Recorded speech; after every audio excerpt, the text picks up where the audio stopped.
Hi, I'm DW Hits. I'm here today to give you a reading of Judith's Prophecy, Chapter 2. It comes out on September the 14th.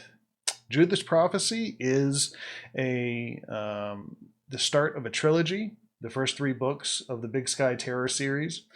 And it's about Easy and Ben and their trip to find a little bit of vengeance for their family who's been taken away from them. And at the same time, they go on an adventure with a new friend and some old friends, and lots of crazy stuff happens.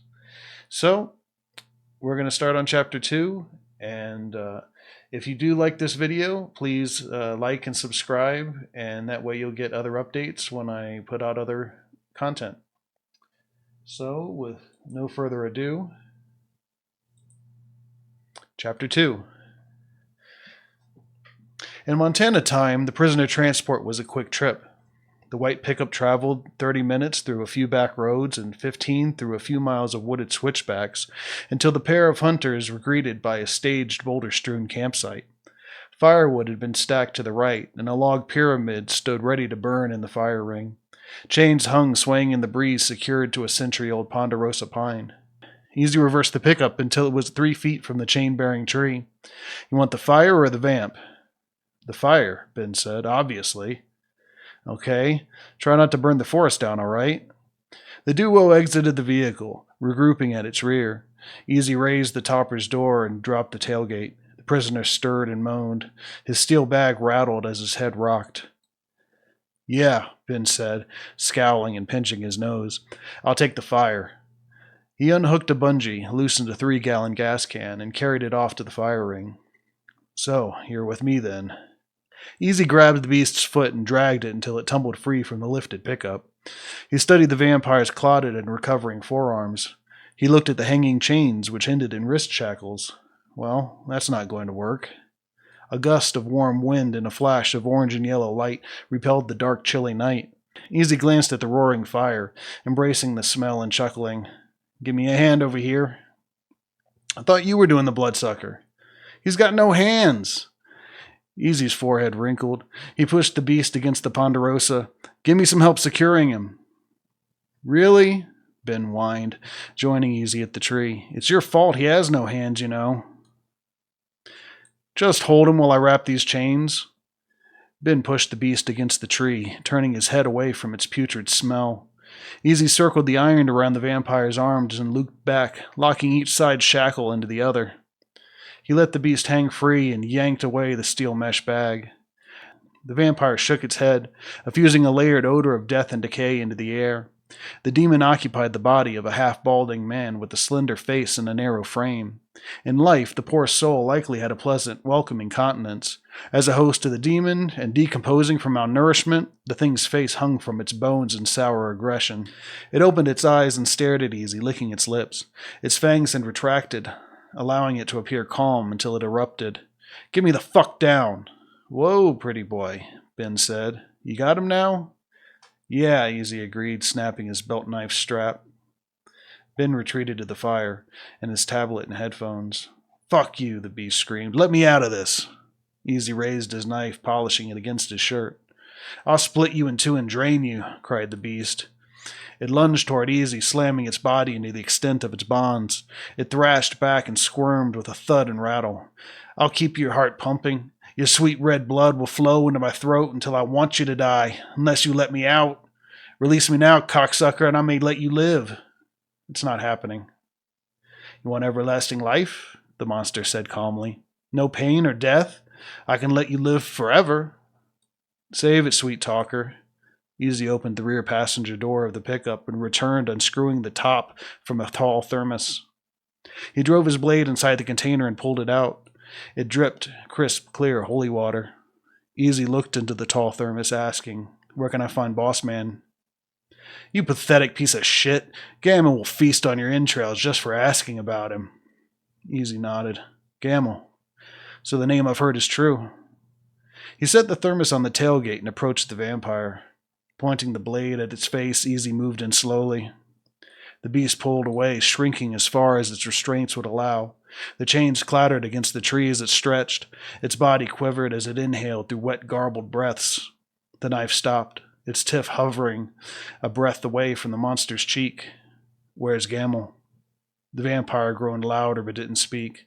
Easy touched the beast's cheek softly with its wet steel. The monster's skin sizzled and parted, smoked and spat. The vampire screamed without moving. As the smoking knife reached bone, Easy pulled it back. He rotated it sideways and intersected the first line, carving a cross into the side of the monster's face. The creature howled, its echoes spilling through the gulch and over distant canyon walls. Wolves sang in faint symphony beyond the unseen forest. Easy pulled back his blade, as threads of smoke rose from the monster's face. "Where's Gamel?" "Fuck you, Ezekiel," the beast screamed in a chorus of tortured voices. "Your family burns in hell, and you'll join them soon." Easy plunged the blade into the monster's chest. The tip neared within an inch of its heart when the black oozing soul of the demon popped through the head of its host, bursting the human skull in a geyser of rotten slime. Its body shone in the moonlight as it hardened from a semi-solid specter into a fully tangible gargoyle-looking monstrosity. It cackled, its wings flapping and lifting it away toward the forest canopy. "No, you don't." Easy rushed to the pickup's back seat, only to emerge with his compound bow and blessed arrows. He readied an arrow, lined up his sight over the demon. A quick inhale. Focus. Release. Easy's arrow soared. It pierced the demon's back, bursting from its chest as a screech burst from its mouth. The beast shook and spun. It plummeted to the earth where it twitched and writhed. The demon's moist black skin bubbled. Its flesh separated into a mushy paste, melting and seeping into the ground. "For a minute, I thought you were going to let that one go," Ben said, looking up from his tablet. "Very funny." Easy returned his bow and joined Ben at the fire. He popped the top off a beer and sat. "You bring me one?" Ben said. "You're not old enough." "Fuck you." Ben caressed his smooth, baby-soft chin. He was 21, and Easy had 10 years on him, but Ben wouldn't take any shit over it. Back seat. Easy drank a swallow. "You know where they are." As the fire crackled, the two survivors bonded through their silence. Each meditated in their own thoughts. Easy's mind looped through the demon's words, how they fit into the search for Gamel. The faces of his lost family faded in and out, distracting his thoughts. The curve of Sarah's cheeks, her heart-lifting smile, Brian's shaggy brown hair and gap-toothed grin. The memories panged his heart. As much as he pushed away at the vampire's deceptive words, they still cut. Ben spent more time in his own head than anywhere else.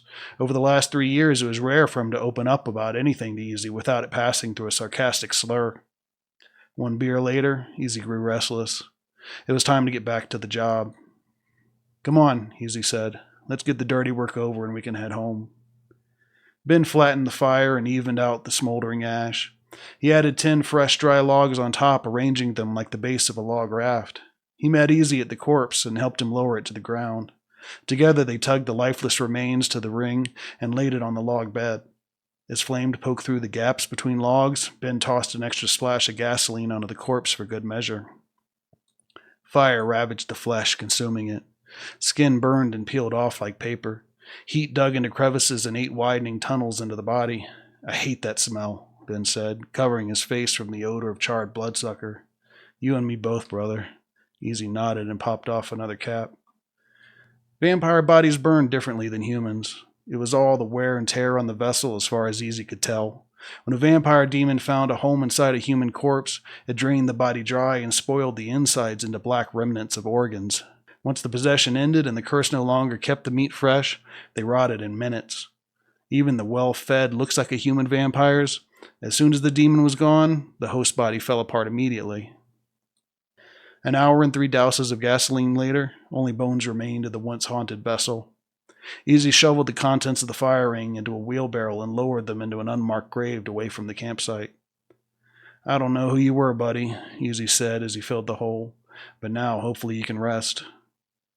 With the gear loaded in the bed of Easy's pickup, they retreated from the forest. They switched vehicles at the Tyler's unused hay shed, where Easy hoped to ditch the scent of death and add some obscurity to their trail. His old red and white Suburban brought him a smile as they climbed in. It was bumpy, but reliable for the trip to their permanent camp. "Gamel?" Ben said as the Suburban rolled onto the dirt road. "You think that's a real name?" "It's real. At least I've heard it before." Maybe you can find some info on it on the net. You mean the internet? Sometimes talking to you is like a day at the retirement home, Easy. Ben chuckled to himself. I'll look at it. Well, I think he's the guy. I'm not saying he's head vampire numero uno, but I'm pretty sure he's the one we're looking for. Shame about Julia. Yeah, shame. So did we actually do any good tonight? Easy sighed.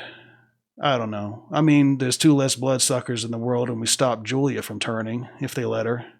So those are good things. But we didn't really find out anything new.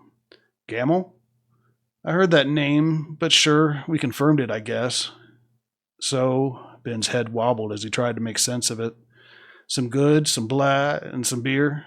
About sums it up. Better than some nights. Better than dying. Easy leaned forward, putting pressure on the stiff old wheel for the final turn into their woods. After a few miles climb through ponderosas and spruces, they arrived home. The brakes squealed softly as the old SUV stopped in its worn-in parking spot in front of Easy's camper. Better than dying, yeah, Ben agreed. So that is chapter 2 of Judith's Prophecy. I hope you enjoyed hearing it. Again, it's out on September 14th. Pre-orders are available now on all devices as well as paperback. So please like and subscribe to the video as well. And that way you get updates when I update more content. And I hope you have a great day.